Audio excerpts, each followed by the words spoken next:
How's it going, Squad Nation? It's your boy,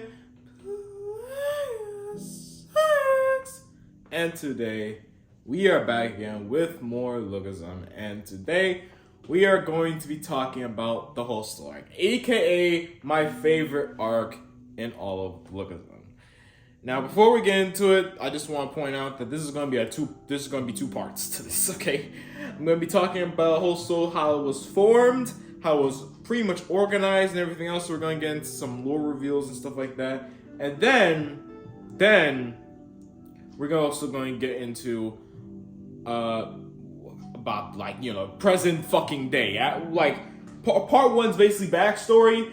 And second part is basically where the real Hostel arc really fucking begins. How Daniel and the rest of the J-High basically, how they even went out their freaking way to even go out to pretty much take on Hostel, blase, that good stuff. So, without further ado, let's get into it. So, what better way to start off than talk about the woman who basically pretty much unironically started a whole freaking criminal organization to begin with, Sally Park. Now, Sally was known as the prettiest girl in middle school. In her own middle school, I should say. But, however, even the prettiest of all middle school has pretty much a tragic, sad little story to her. You know what I'm saying? She's basically pretty much a fucking orphan.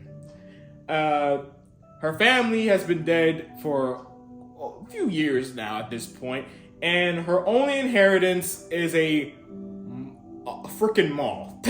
I'm gonna keep it $150 with you. Like, her entire inheritance, everything, was some good change and a fucking mall. Like, what the fuck? Like, I'm gonna be honest, bro.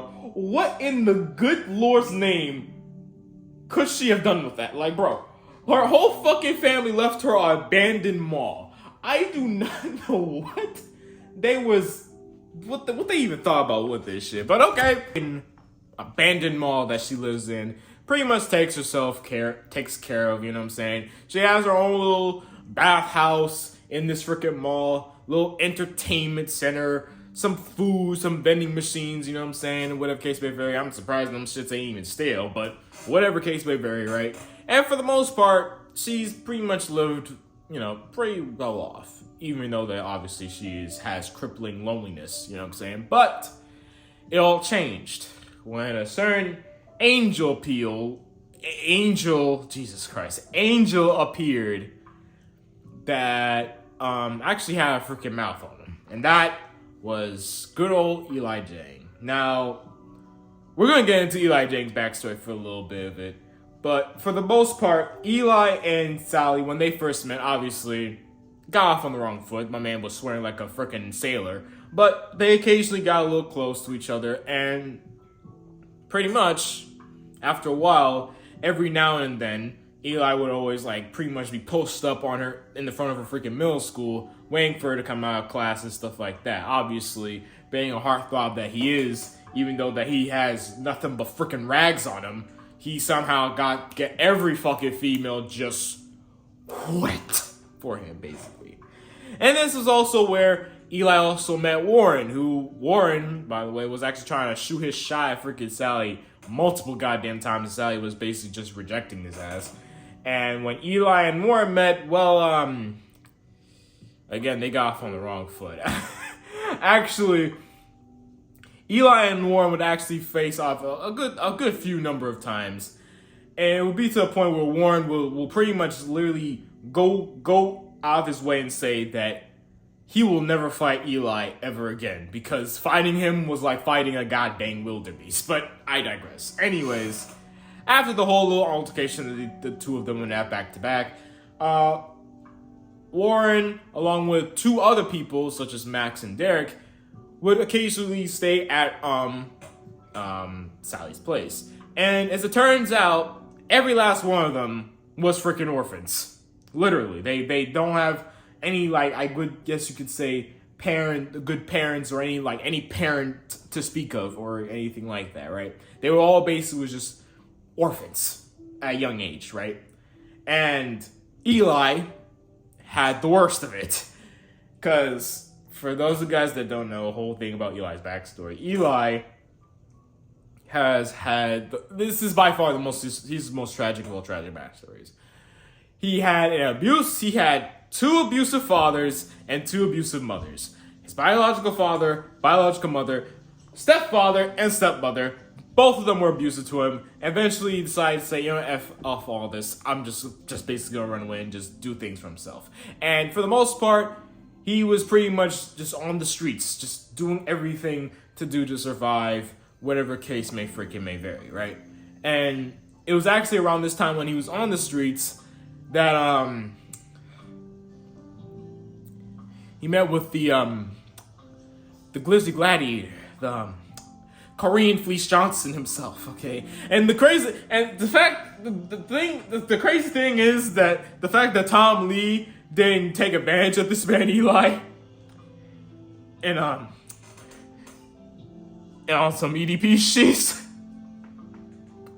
is beyond me. But for the most part, Tom was able to teach Eli pretty much how to pretty much survive on his loneliness and actually teach him a good little bit of street smarts along the way, right? This massive knowledge of street smarts would eventually play a massive role, right? So, for those of you guys that don't know, as you guys are pretty much aware already, Sally, again, only thing that she has to her inheritance is that freaking mall, abandoned mall, and a good little chump change, right? Eventually, she would obviously start running out of that said freaking money as two new people start coming in, Heather and Ollie, which Ollie will get into once we get into part 2. Eli would sense that Sally was in a little bit of financial trouble at this point and start pretty much bringing in the dough.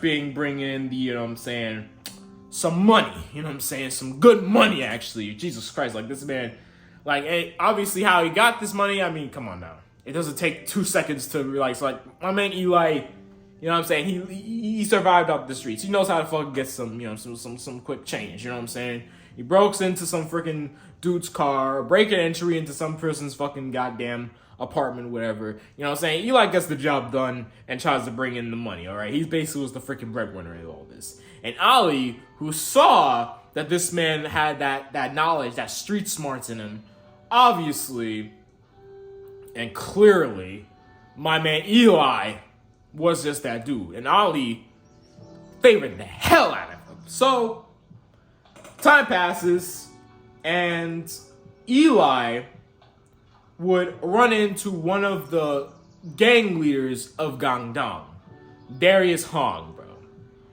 And obviously, Eli being the wildebeest that he fucking is, he just destroys freaking Darius.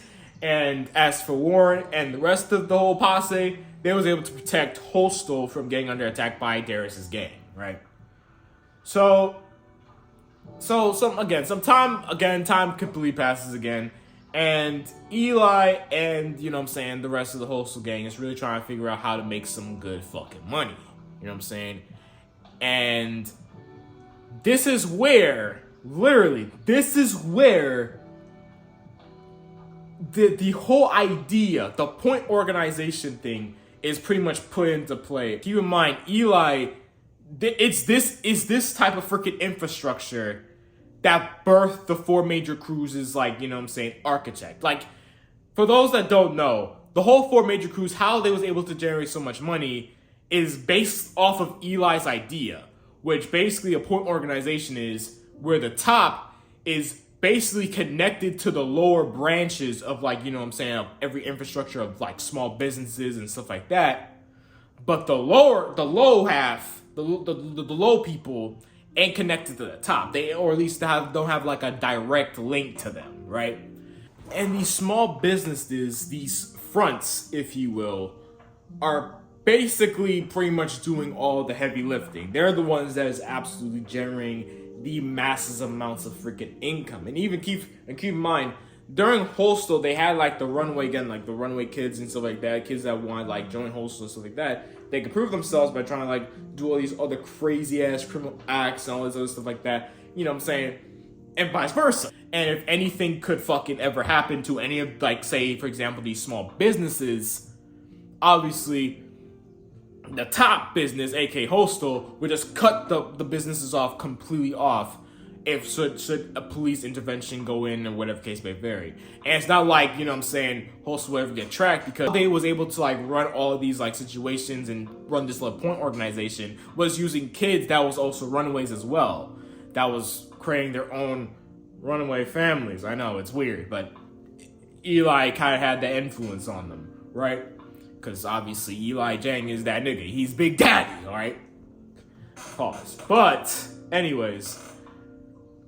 And again, like I said, if all this is sounding massively familiar, then you obviously have read like all of like the workers, like affiliates, the first, like the second affiliate, third affiliates, fourth affiliates, fifth affiliates, the ones that had like the club, the ones that had the freaking like streaming and content creation business, all that stuff. Yes, everything about that was all based off of Eli's whole massive like just idea of the point organization. That's why workers had all these other type of freaking affiliates. That's why God Dog and Big Deal ran all these other like scams and stuff like that. And obviously Hostel, why they ran like some like the runway families, and why the runway families were actually doing all these other crazy shiz and stuff like that. You know what I'm saying? So there you go. So for the most part, pretty much Eli pretty much founded the 4 major cruises infrastructure, and how they was able to like run, like get massive of amounts of freaking money. Now, obviously, with all this type of freaking attention that Eli brought upon himself after he took down Darius, got the attention of freaking Gunn, who at this point was already trying to form the 4 major crews, but he was literally trying to look into how the heck, like he already got all these 4 crews. Now he's trying to figure out how the heck all these 4 crews are going to generate this amount of freaking money. Obviously, if you guys know how this whole, if you have seen the Gunn disrespectful moment, you guys know, obviously Gunn rocked their shit. But Gunn, after he rocked their shit, he learned about Eli's idea of a point organization, and he realized that Eli, out of all of the 4 major crews that 4 major crew leaders that he literally abducted into, Eli was literally the best of all the candidates. Like, he was literally looked to be the one that literally was like the head honcho of pretty much everything. So Gunn basically like deadass literally almost immediately abducted Coastal into the 4 major crews, and that's how pretty much how finally the 4 major crews was pretty much made. Like, Gunn already had the workers. Workers was all, again, like I said, the workers was the first to ever be formed. Big Deal was the second. God Dog was third, and finally Hostel was fourth. With Hostel being the biggest one that had run this point organization and gave that certain idea that the workers, God Dog, workers would do this heavy, again with the amount of affiliates that they had, but Big Deal and God Dog would kind of like dip into that as well, so to speak, right? So, again, everything was going good. The whole point organization was pretty much amazing, you know what I'm saying? Like, money was rolling in. Eli and the rest of the homies, you know what I'm saying, they were living good, you know what I'm saying? And Heather, you guys remember her, who came with Ollie, you know what I'm saying, she started catching feelings with Eli, and the two of them would eventually get close and start, you know what I'm saying? Start baby making, right? Of course, all of this would come to a head as the police would flipping raid the freaking Hostel, like, you know what I'm saying, mall and shit like that. And the person that would be head of the freaking raid would be freaking Heather's mother. I'm not kidding. Who was a freaking police captain or something like that. Like, bro, that's insane. So immediately everybody pretty much put the blame on freaking Heather, and it's effed up because Heather really didn't know that her mom was ever contacted. Actually, Ollie was the one who contacted Heather's mother, but he didn't think that Heather's mother was gonna go out her fucking way to pretty much shut down Hostel completely. Like, it's insane, right? But anyways, Heather's mother basically bitch slapped the fuck out of Eli and told him never to see her daughter ever again. Which Eli did, and decided to, like, find his way and meet up with freaking Gunn for some training. Heather, who was determined to find Eli, because Heather was pregnant at this time with Eli's freaking child, sought out Ollie to, like, tell him, like, yo, you gotta help. I know you know where fucking Eli is. Please, just give them this phone or whatever case may vary so I can talk to him and whatever case may vary. And Eli was a little bit, conflicted. He was conflicted by this because, he pretty much was already down this path of being this ultimate gang leader. He already, like, pretty much fully cemented and built the groundwork and foundation for the Runway Fams and stuff like that to, like, take care of, like, all, like, the heavy lifting stuff. And was already training under Gunn at this point as well. So he really didn't have time to, like, get back with Heather. But obviously, my man Eli, he still remembered that first time, that first time getting some kush felt fucking amazing. So obviously, he went on ahead and texted her like, yo, babe, I miss you, shit type shit, And Heather outright tells Eli that, yo, I'm pregnant with your baby. And Eli says, get the fucking abortion. Now, you're probably like, whoa, Eli, what, whoa, you're like, whoa, Eli saying get an abortion? When this man Eli was all dead ass about fucking family and shit, and pretty much wanted a family, with the whole, like, Hostel crew and everybody. Yeah, it sounds fucking insane. However, it wasn't Eli that sent that message. It was Ollie. Ollie bugged the phone and basically made both Eli and Heather basically try to, like, put friction in between each other. So it wouldn't take long for Heather to fucking find Eli and try to confront him about the whole situation. But again, with misunderstandings, Eli basically tried to brush the fuck off. But he was only doing it to protect Heather. Only to finally fucking realize that Heather was indeed pregnant, even though, and keep in mind, Eli didn't know. He never got the message from Heather that she was pregnant with his kid. So Eli was like, oh my god, what the hell did I do? Right? And he was about to go raid and freaking find Heather. He was about to go and, reconcile with her. And my man Gunn was like, oh, whoa, buddy boy. Hold on now. I know your ass ain't trying to come, like, we out here making all this bread. We're making all this dough. You can't leave, all right, all for some bitch. You know what I'm saying? And my man Eli's like, nigga, I do not give a damn. Money, wealth, riches, all that shit don't matter to me. All that matters to me is family. And I will go through you if it means I'll get to freaking Heather. So obviously, Eli clearly went through freaking Gunn. Like, Gunn literally was like, damn, nigga, you did not need to fucking, if you really wanted to go after her, all you had to do was fucking say something. You didn't need to freaking leave another freaking scar on my chest. God damn. Anyways, Eli arrives, tries to find Heather, which he did, but he was sadly too late because Heather, after the whole situation, she actually went into labor.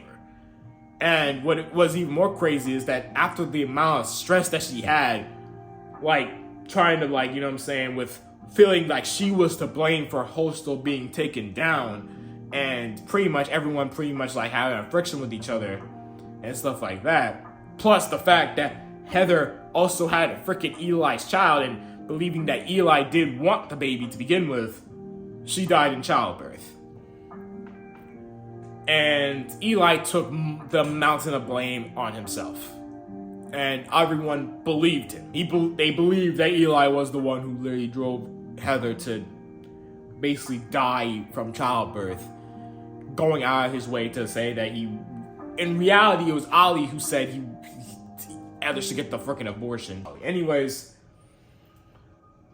so pretty much everybody in Hostel pretty much went their freaking separate ways. Eli beat the brakes off of Ali, beat the brakes off Ali one more fucking time before he left as well. And in a twisted set of events, Ali somehow became the leader of Hostel.